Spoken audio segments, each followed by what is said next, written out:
안녕하세요. 저는 71세 강미숙입니다. 지금 이 나이가 되어서야 비로소 제 인생을 살고 있다고 말할 수 있게 되었습니다. 하지만 여기까지 오는 길이 얼마나 험난했는지 제 이야기를 들어보시면 아실 거예요. 돈 한 푼 없다며 아들 며느리에게 무시당하던 제가 어떻게 통쾌한 복수를 했는지 그 놀라운 반전을 들어보시죠. 30대에 남편을 잃고 혼자 두 아이를 키우며 살아왔습니다. 그때는 정말 하루하루가 전쟁 같았어요. 새벽 4시에 일어나서 밤 11시까지 일하는 게 일상이었죠. 빨래, 청소, 식당일 안 해본 게 없었습니다. 손가락 마디마디가 굳어지고 허리가 아파도 참았어요.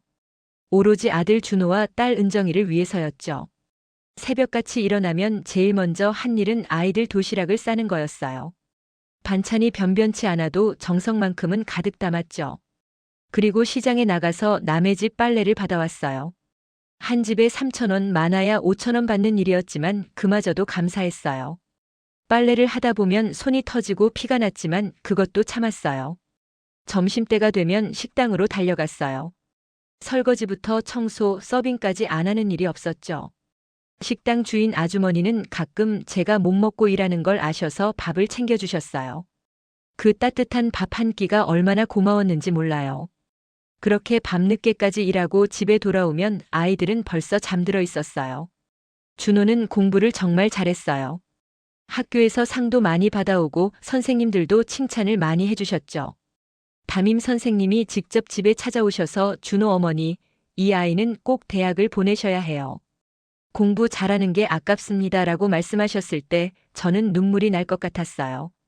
그때 저는 이 아이 하나만 믿고 모든 걸 쏟아부었습니다. 제가 굶어도 아이들 학원비는 꼬박꼬박 냈어요. 한 달에 15만 원이었는데 그게 얼마나 큰 돈인지 아세요? 그 돈을 마련하려고 밤늦게까지 더 일했어요. 공장에서 부업도 했고 전단지 돌리는 일도 마다하지 않았죠. 겨울에 연탄 사는 돈이 없어서 이불 속에서 떨며 잤던 날들도 있었지만 그래도 버텼습니다. 아이들만큼은 춥지 않게 해주고 싶어서 제 이불까지 덮어주고 저는 외투를 덮고 잤어요. 손발이 시려서 잠을 못 잘 때도 많았지만 아이들의 잠든 얼굴을 보면 힘이 났어요. 은정이는 저를 많이 도와줬어요.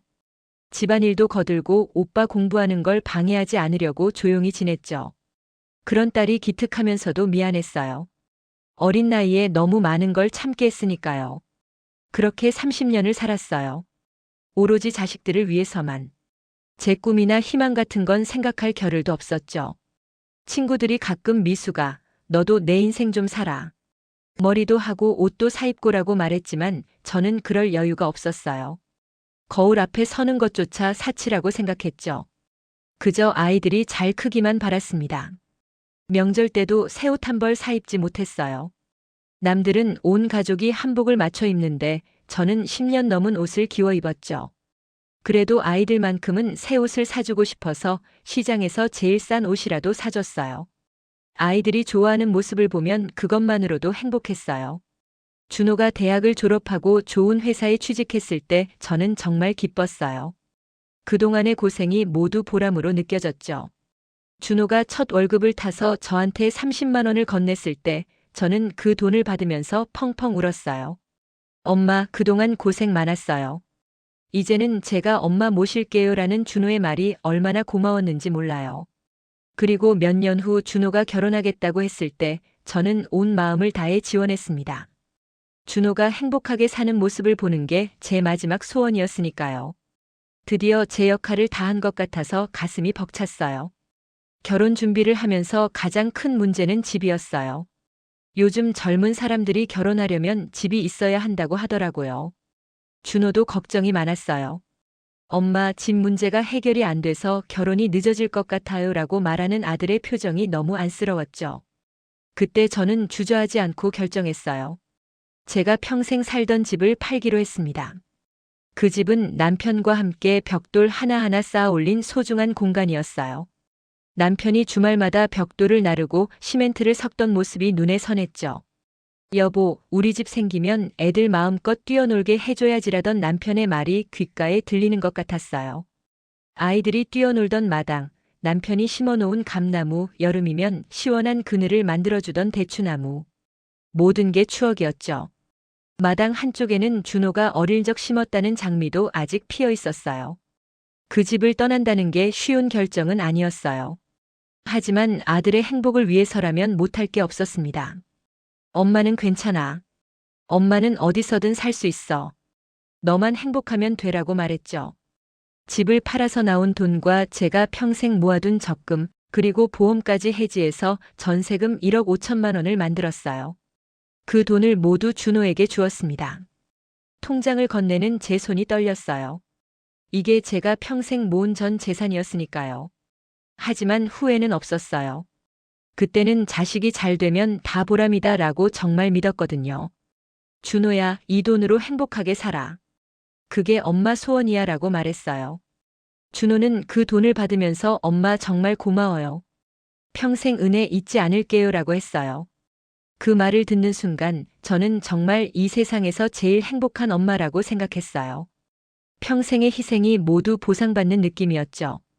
준호의 신부 수진이는 처음 볼 때는 참 예의 바르고 착해 보였어요.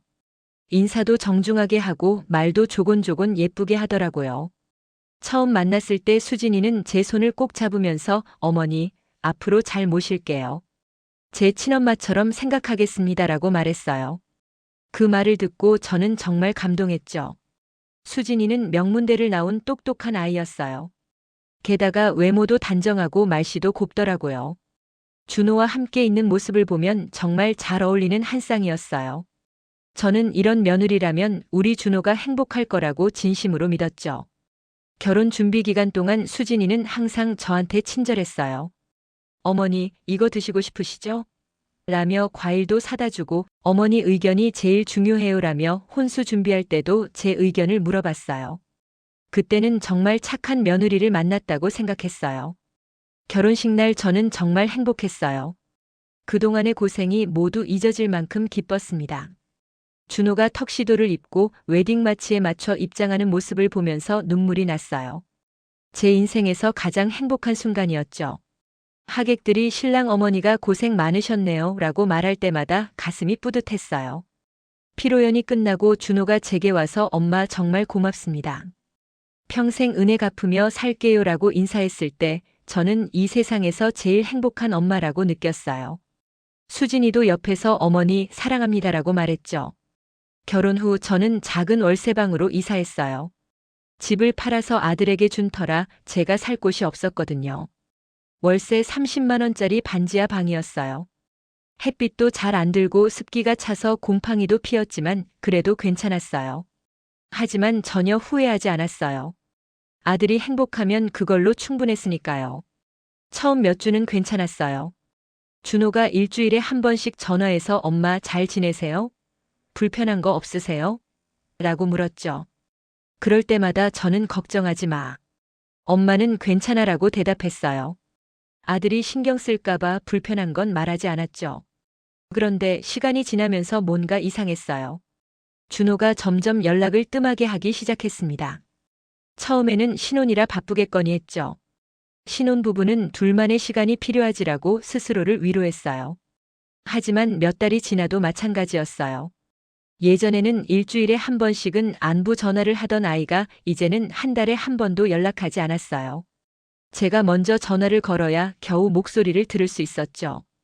그마저도 엄마 지금 바쁘니까 나중에 통화해요라며 금방 끊어버렸어요. 통화 시간이 5분을 넘긴 적이 없었어요. 어느 날 제가 너무 보고 싶어서 아들 집에 찾아갔어요. 손에는 준호가 좋아하는 반찬을 가득 들고 갔죠. 새벽부터 일어나서 장을 보고 정성스럽게 만든 반찬이었어요.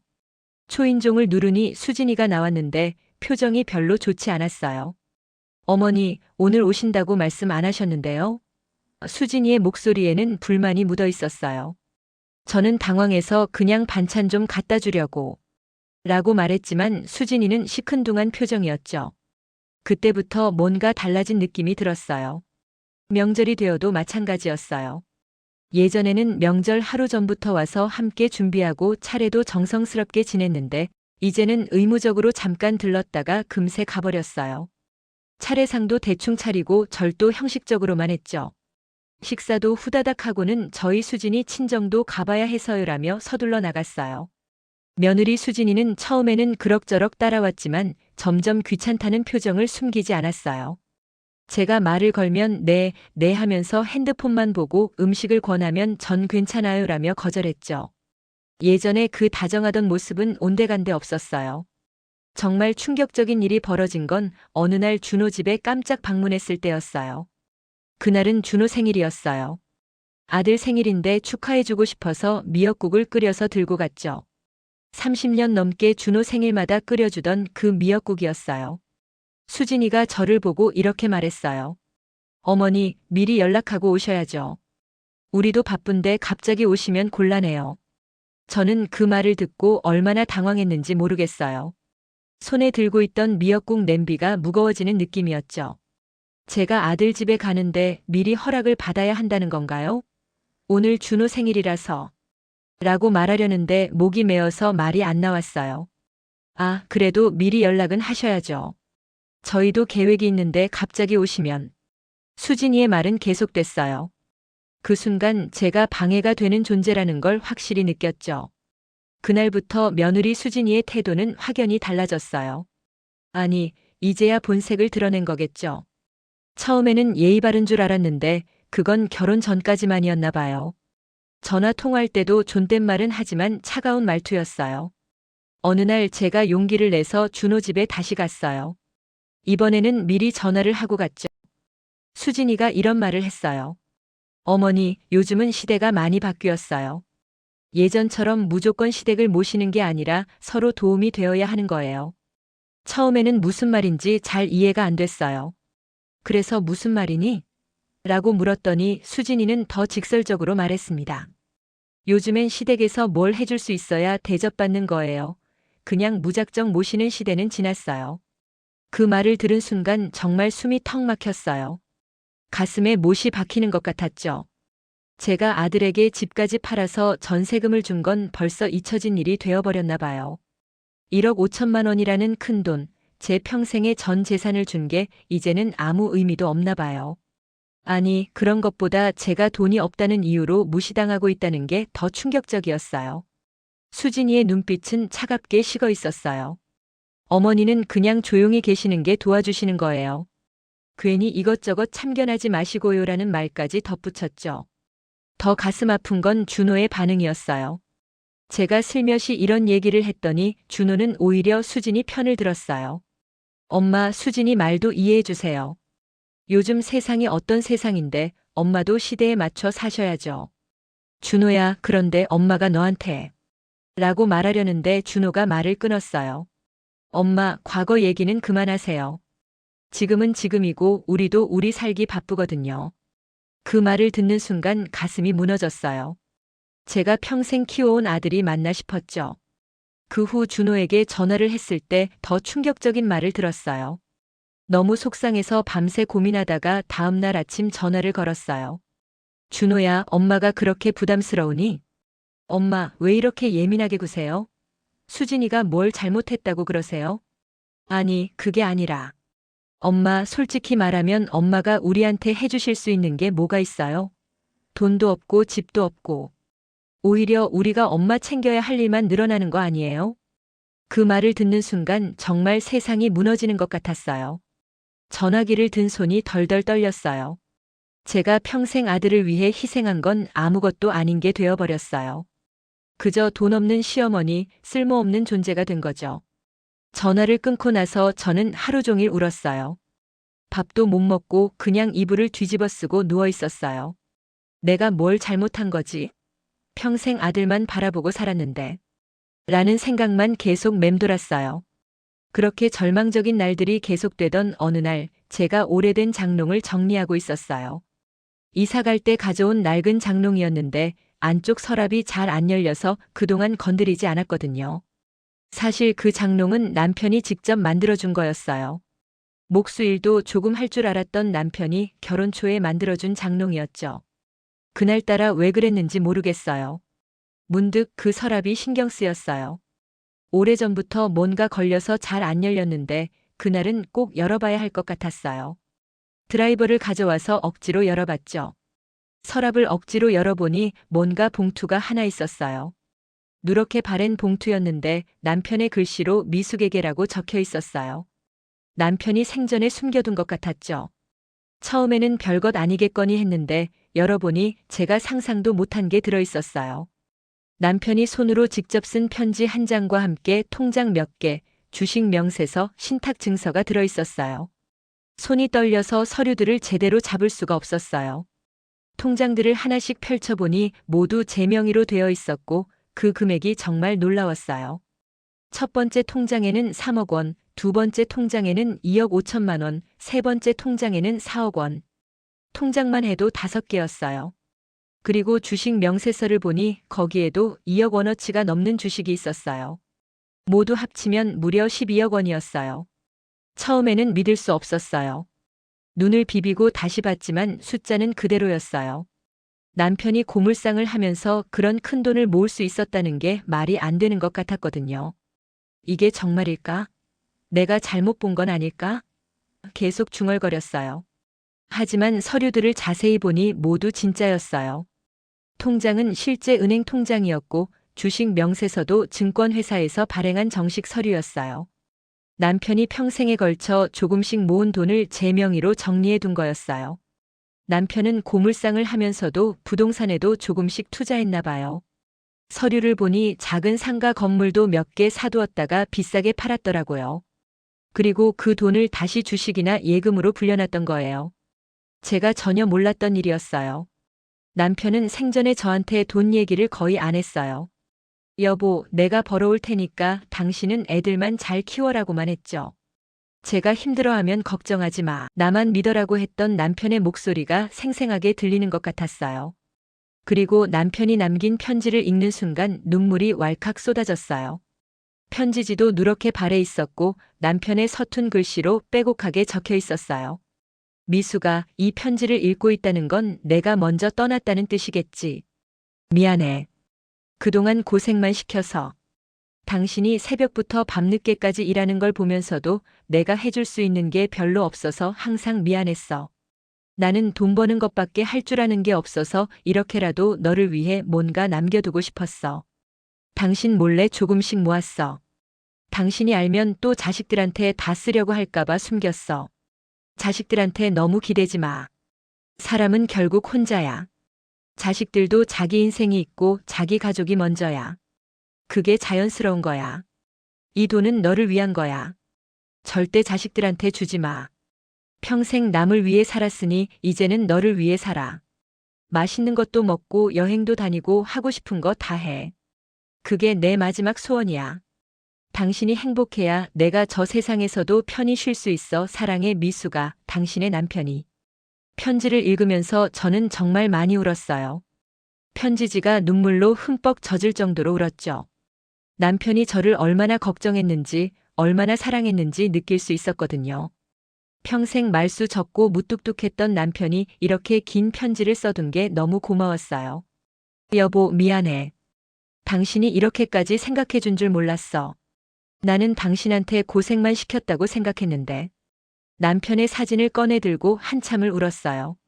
그리고 남편의 말이 맞다는 생각도 들었어요. 자식들한테 너무 기대지 마라는 말, 사람은 결국 혼자라는 말. 모두 맞는 말이었어요. 저는 평생 누군가를 위해서만 살아왔어요. 아이들을 위해, 아들을 위해. 정작 저 자신을 위해서는 단 한 번도 산 적이 없었죠. 이제는 저를 위해 살아야 할 때인 것 같았어요. 71살이라는 나이가 많긴 하지만 아직 늦지 않았다는 생각이 들었어요. 남편이 평생 모아준 이 돈으로 저도 제 인생을 살아볼 수 있을 것 같았어요. 그날 밤 저는 정말 오랜만에 편안한 잠을 잤어요.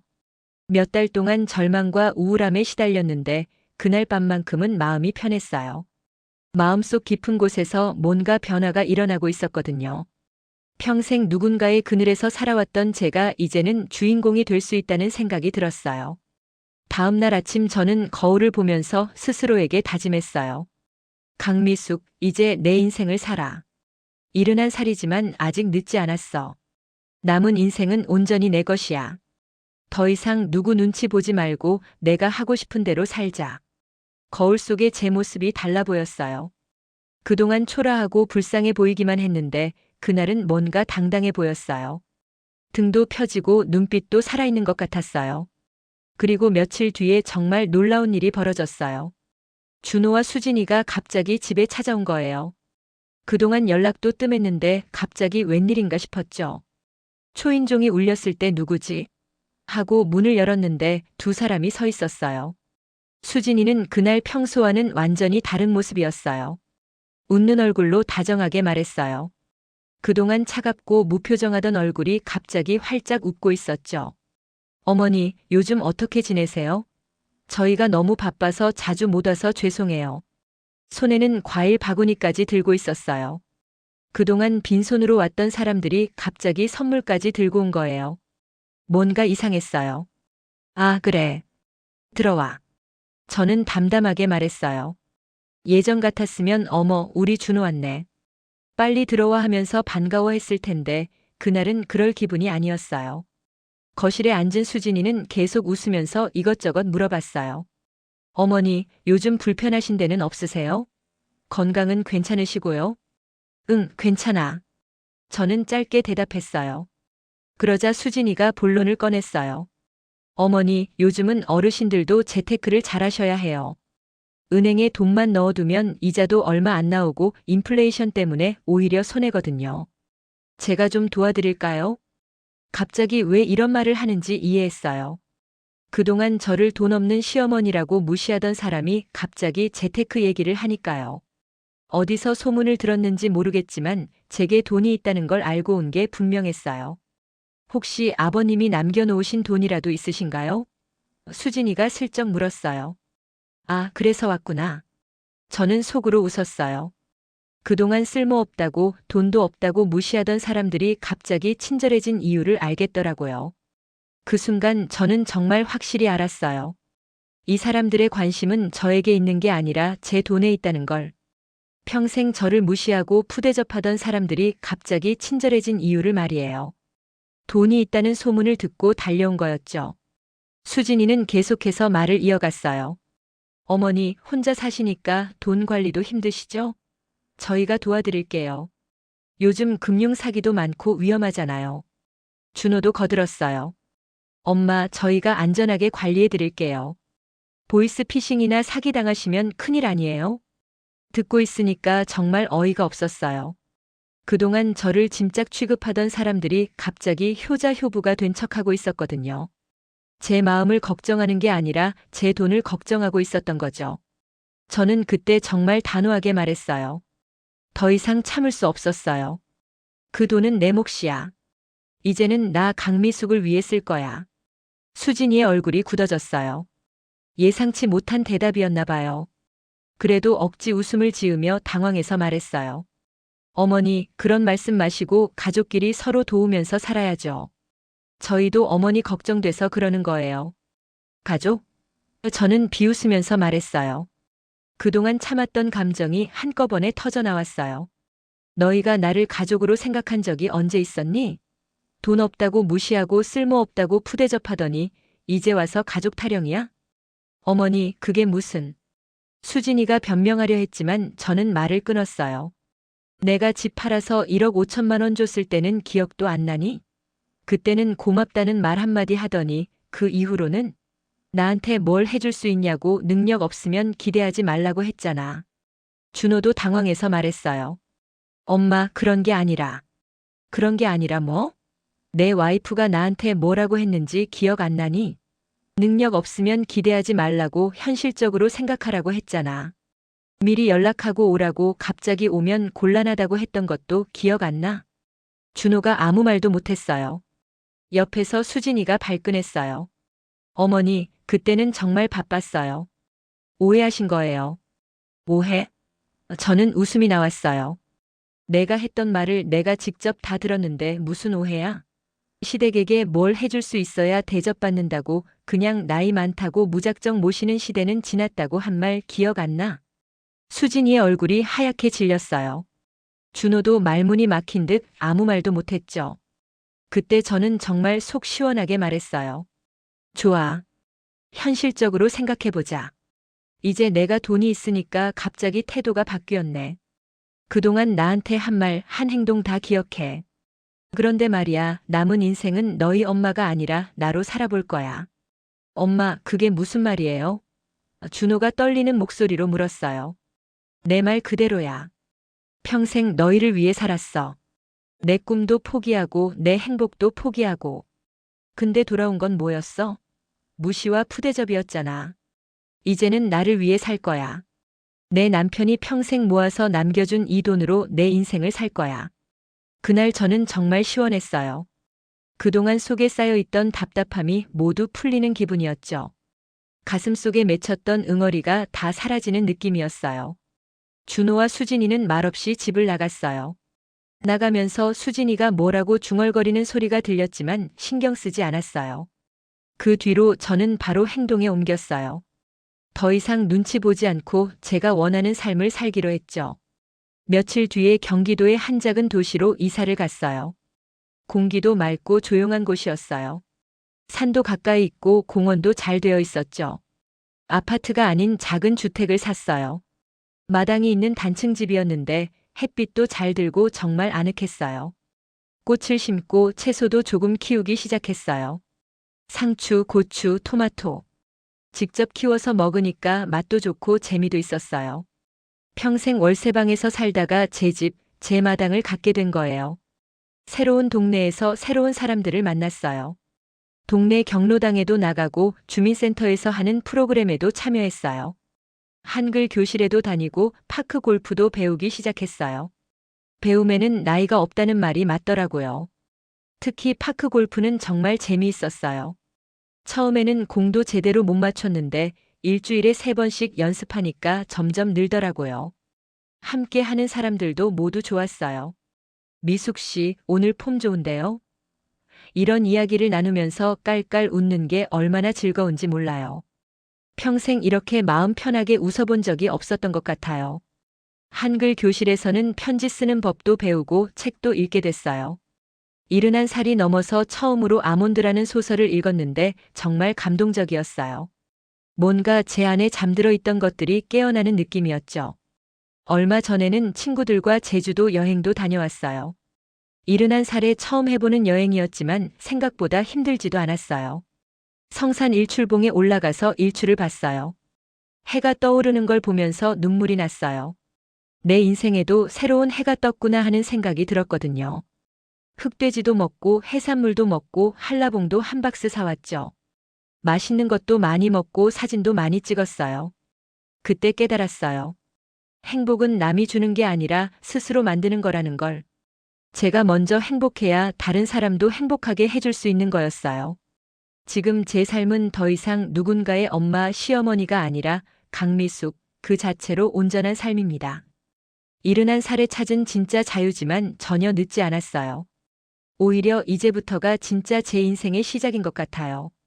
아침에 일어나면 마당의 꽃들에게 물을 주고 파크 골프장에 가서 운동도 하고 친구들과 차도 마시면서 수다도 떨어요.